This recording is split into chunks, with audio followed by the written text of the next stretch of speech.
আগের লাইভে অনেকে বলছিল যে ভয়েসটা শোনা যাচ্ছে না, তাই জাস্ট লাইভে এলাম এটা বলতে যে আমরা সেফ আছি, আমাদের কোনো ক্ষতি হয়নি।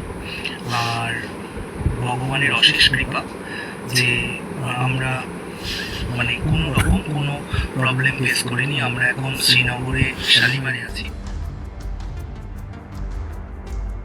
মানে ভয় ভীষণ পেয়ে গেছিলাম সেই মুহূর্তে, এবং ভিডিওগুলো দেখে আরো আতঙ্কিত যে আমরা যদি সেই স্পটে যেতাম আজকে। না মানে আমরা ক্যান্সেল করেছি, তাই নাহলে তো আমাদেরও যাওয়ার প্ল্যান ছিল। সত্যি কথা বলতে আমরা 8 দিন আজকে কাশ্মীরে আছি।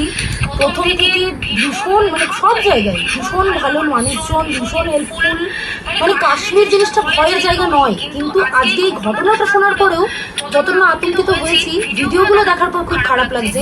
এবং একটা চেনা ফেস যাদেরকে দেখলাম সোমবারে সেদিন, তাদের মধ্যে একজন মারা গেছে, এই জিনিসটা ভীষণ একটা শকিং একটা ব্যাপার আর কি। মানে এইটাকে মেনে নিতে খুব কষ্ট হচ্ছে।